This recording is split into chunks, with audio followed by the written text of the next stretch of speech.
Well guys, welcome to part 2 of our question and answer session. So we did part 1, we're going to link that in the description below. So if you guys haven't seen that, you can check that out. But we got a ton of questions, just reaching out on social media to you guys. So thanks for sending in those questions, and we're going to get right to it, just like we always do. Jump into the next question here from you guys. So this is, what is your all-time highest producing bait and how do you guys work it? So I'd say for me, I would have to go to, like, if I look back over musky fishing, I would say double eights for on a bucktail. This one's from Bite Back here, and I mean double eight bucktails, especially in black and nickel, have been by far what I've caught my most muskies on. But I mean I do run it a lot just because I love black and nickel and I love throwing blades. So I mean I think a part of that is I've thrown it a lot, but I mean that would be my all-time highest producing bait. You? For me, it'd be kind of tough, probably between twitch bait and topwater. Different baits, different presentations. I mean, you've caught 250s on a twitch and a 6-inch minnow bait. Yeah. But I would say you've also caught a lot of fish on a prop style topwater like Lee Lure's water chopper. I mean, and probably more consistently larger fish on topwater, probably as an average compared to twitch bait, but yeah, 250s with twitch bait still. So yeah, Jake's is kind of a toss-up, but moving on to the next, we've got, let's see here. Have you guys ever fished Michigan anywhere but Lake St. Clair? Also, what are your best lure choices for heavily pressured water? So, yeah, we have never actually fished Michigan outside of Lake St. Clair. I mean, we've talked about it, but we've never.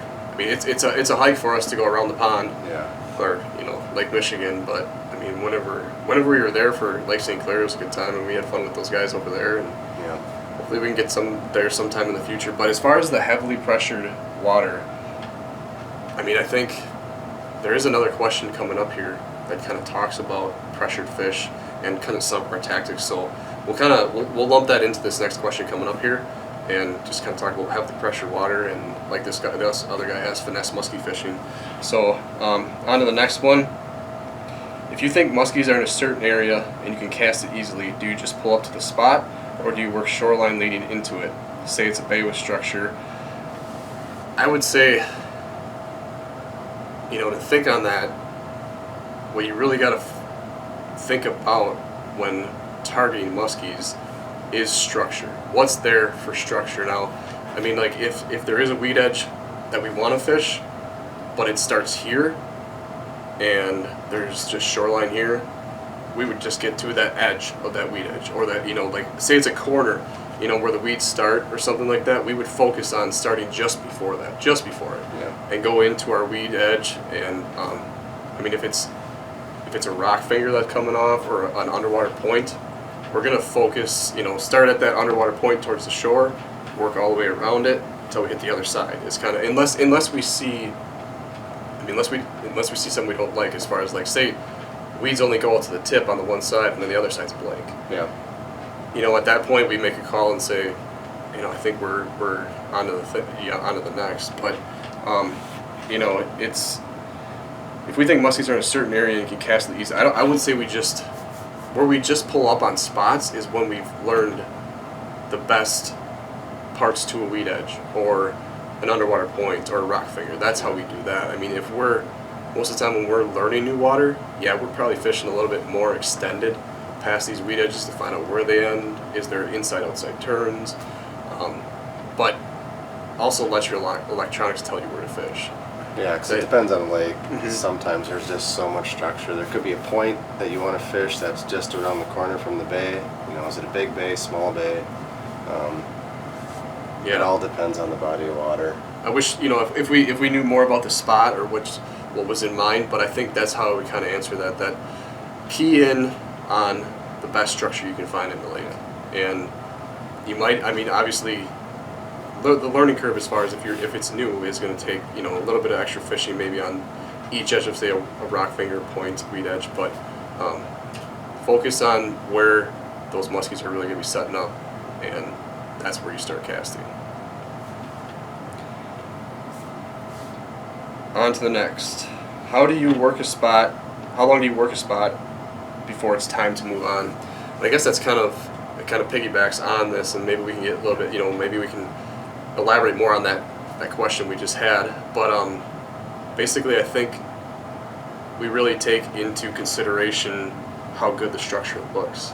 Yeah. Meaning, like, what our eyes are telling us, what our baits are picking up for weeds, what our side imaging is showing, and there's going to be certain points where we have to call it quits. But we run kind of in a progression type mindset, I would say, in the boat as far as like working along this weed edge. We're going to work it until it peters out, or until it's, I would say we don't really put a time frame on how long we work a spot, but you have to work it thoroughly, I think, if it warrants it, with good quality weeds, good boulders, rocks, something like that. If that structure warrants it, you still have to work it thoroughly. And you have to let the fish tell you, there might not be any fish on there, there might be a ton of fish on there.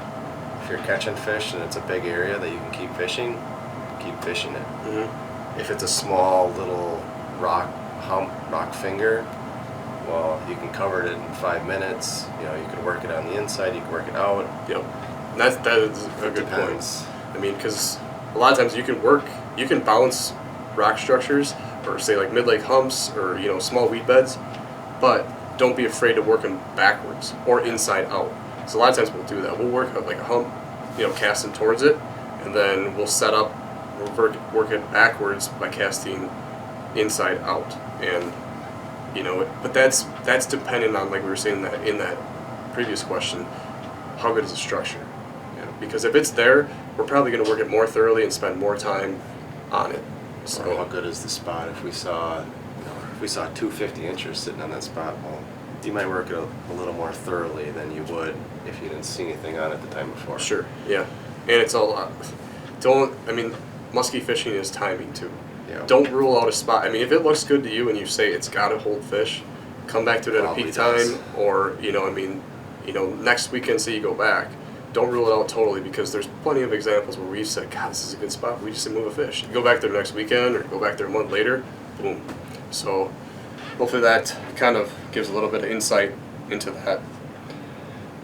Where does one find moon major and minor times and details? So what I use, we both kind of use it, because you can actually plan trips around it, but it's a website that I use and that I found. I'll leave a link in the description below for that.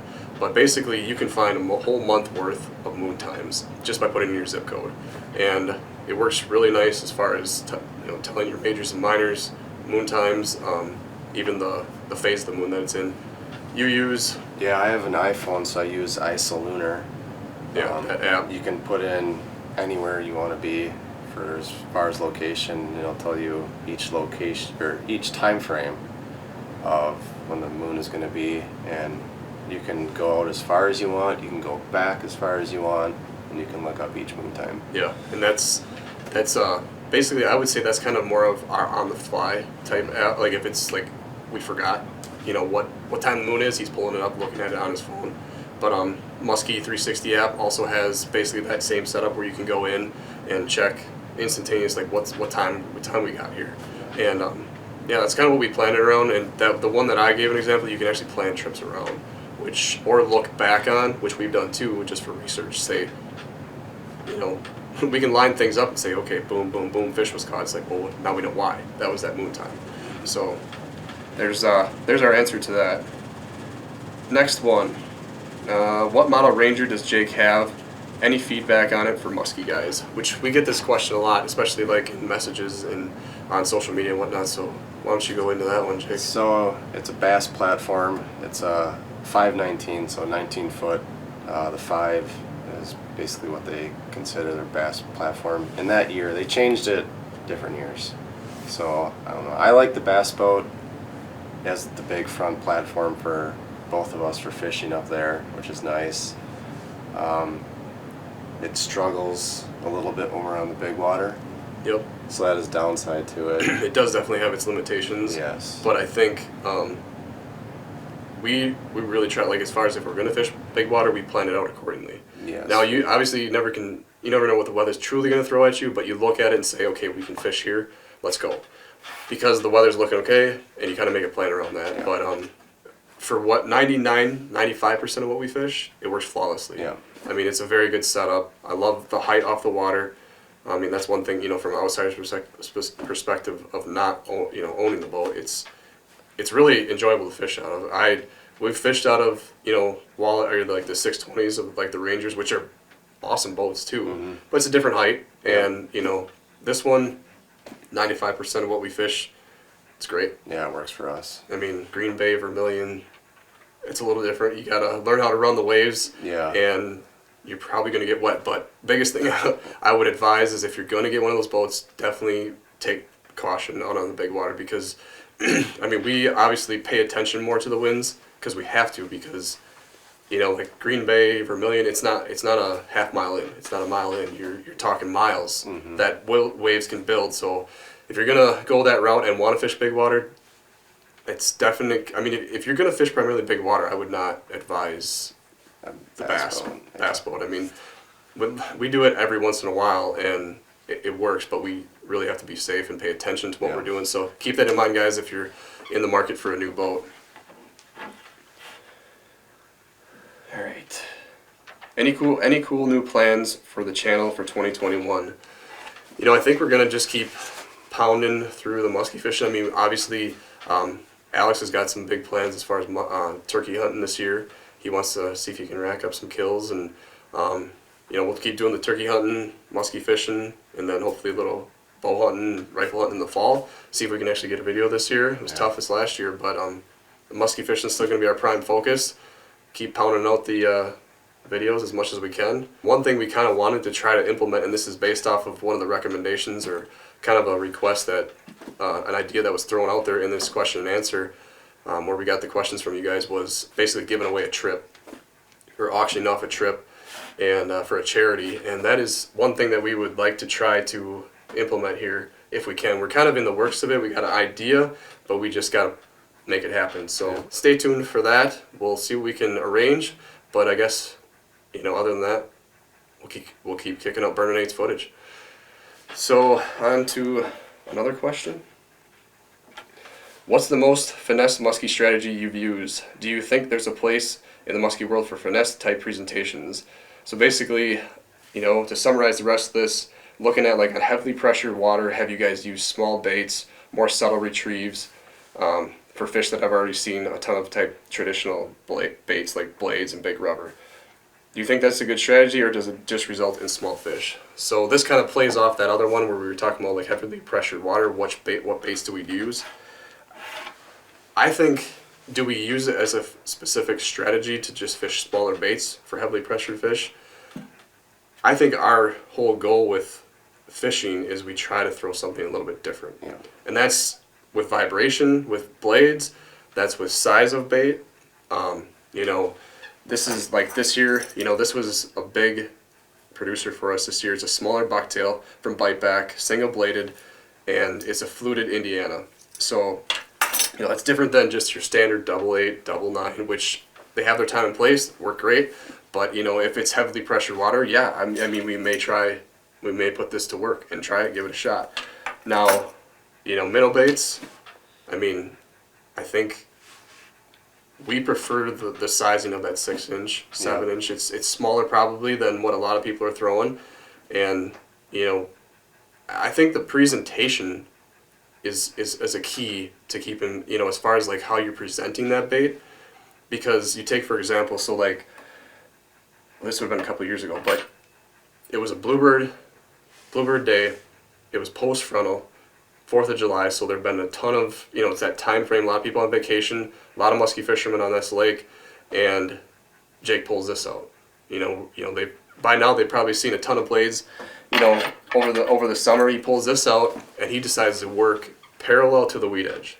So he's casting out parallel to the weed edge while like Alex and I were in the back of the boat casting out over it. He smokes a 44.5 incher, but he was running that deep, I mean, it was you were trying to get down as far as you can, basically, along those weeds, put a different presentation in front of the fish, and now that's, basically, you're putting it in a strike zone. Yeah. I mean, this is, like we touched on in our last video, it's a top producer, especially in this hot perch color. I mean, you love it. It's actually available on our website if you guys want to start getting some of the gear that we're using. So we'll leave a link in the description below. But this regular size Medusa is you know, it's not necessarily big rubber, No. but it produces. Yeah. You know, it's a good all around bait. You got any other thoughts as far as that's concerned? I mean, as far as that finesse type or heavily pressured water? Another thing is, I mean, a lot of it's just baits. You know, a lot of people like to throw these type of baits for topwater, and changing up that, you know, you could change it up to a flap tail. You know, we're always just trying to change what everybody else is throwing. If I see two people throwing this bait, well, I'm probably gonna throw this bait. Yeah. Just trying to change it up subtly, kind of seems to be things that has helped us. Yep, and I think that is a good point, because it's not like these are crazy out of the box baits or presentations, Yeah. but they're subtly different. And this type of vibration is different than what this is throwing off. You know, a different type of minnow bait, a different type of topwater. It's definitely it's the key of something different, and that's what we always try to keep in mind when we're out there, especially if it's pressured water. I mean, Yeah. it's everywhere. I mean, up north, Michigan, Minnesota, fish are all seeing baits. Yeah. But I mean, try throwing something different. And it doesn't, you know, I think smaller baits do have a time and place, especially based on the weather or the, you know, like if it's post frontal, we're going to downsize because of the mood of the fish. Yeah. So that is also, you know, as far as like how we're utilizing smaller twitch baits or smaller bucktails, that I would say the weather plays an even bigger factor into that, Yeah. in addition to pressured water. So hopefully that answers both of those questions as far as some bait ideas for pressured water. You know, change up the vibration, change up a top water, and also, you know, like we said with this, that's an idea to work along a deeper weed line parallel, put a different presentation in front of the fish. You know, a lot of guys work, or we do too, perpendicular to the weed Yeah. edge, which are both great styles, but change it up. That's kind of the summary of that answer. All right, so this question is, what do you guys target when fishing river muskies? So the key that we've found fishing different rivers is basically, it's still relative to what you're fishing in lakes and other bodies of water. You got to find cover. So the fishing in rivers are relating more to current breaks. So that means like logs sticking out. You got like a island, the backside of the island's a current break. Piled up wood, anything that they can, you know, hide behind or hide along. And then we kind of try to focus those current breaks or like the down timber along a channel break. Yeah. So, you know, if it's cutting hard along a channel here and it's deeper water, you got a bunch of down timber, fish it. Another big producer is eddies. Yeah. So you got slack water in those eddies. You know, if you got, basically look for, what we look for on rivers a lot of times is if you can find, say, leaves, like especially in the fall once leaves have fallen, but if you can find leaves that are circling back, that's going to be It's easy an to eddy, see that way, you know, yeah. and it puts a very good visual of why a fish would sit there, because you have slack water. So you got, like, say you got the normal river cuts like this, and then you got a little indentation here with a little water. That's going to probably be an eddy where they could sit, and I mean it's been a very good producer. Eddies definitely hold quite a few fish. Mm-hmm. So as far as that, I mean, another thing, any other thoughts as far as what we're targeting with for river muskies? Anything that can create slack water, rocks, Yep. you know, logs, man-made. Yeah, wing slack dams. waters. Yeah, So- wing dams. Yep, that's another thing. So we do key in a lot on wood, Yeah. but it's providing slack water is essentially what it is. One more thing would be, you know, creek inlets. That's kind of something that we look for. You got an inflow of water. Sometimes it's cooler water because you got more moving water, but I know that's also produced fish over the years of, you know, casting for muskies and top river baits. We kind of went into in our last part one of this episode, but just to touch on them, you know, suics, crankbaits, 6 or 7 inch crankbaits. That's what we're going to be casting into the eddies along wood, down timber, top water. Those are crucial. I mean, we do use blades too, Yeah. but hopefully that helps answer that river question, which we truly do love river fishing. I mean, it's totally different, and the fish seem to be a little bit more aggressive. Yeah. All right, so the final question, which we've gotten quite a few on this, and it's been a fun style of hunting, but how did you guys make your turkey reaper decoy. So Alex and Jake actually were the brains behind it, and I'd never seen anything, you know, like this because they've introduced me to the whole hunting world. But when they pulled this out, these guys conjure up some amazing ideas, and I mean it's definitely out there. There's, you know, it's widely used. Yeah. But when they came up with this design, I came up to like go hunting with them that weekend, and I was like, wow, I'm impressed. So I mean, we'll just touch on basically what we're going to do is touch on some of the key components here, and then we're going to try to film another video before turkey season here. Want to bring in those key components, Alex? All right. So what we kind of did is we cut the wings off one of the turkeys we shot, and then just fanned it out a little bit, pinned it, and then you gotta let them dry. And same thing with the tail feather. Same thing, we pinned it out, and all we did was we grabbed a thin piece of plywood and then just basically screwed these pieces to it, and then just put a little handle on it. And what it basically looks like is just something like that.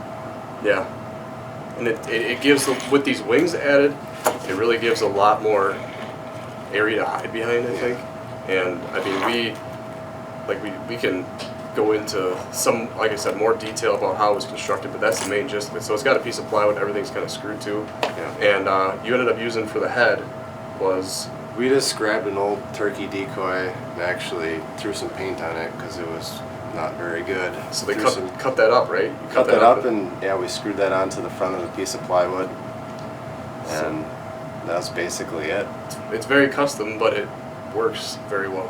And I think you guys are going to attempt to maybe, you know, update this one, or I mean, it gets a ton of abuse. So, you know, crawling through public land, and it killed a number of birds this year. So you might have to update this one or even make a new one. So we're going to kind of go through some of that, and hopefully that gives you a little insight as far as maybe you can start planning as far as making your own. But always be safe too with this turkey reaper decoy, which it's a great way to hunt.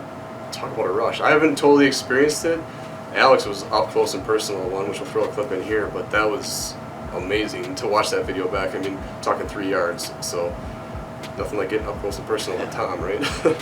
So all right guys, I think we're gonna cut her there just because of time. We do have plenty more questions to go through, but we really wanted to hit on as much as we could for you guys, and provide you with as many answers for musky fishing, turkey reaping decoys as we can. So thanks for watching guys, hopefully you enjoyed it. We'll see you on the next one.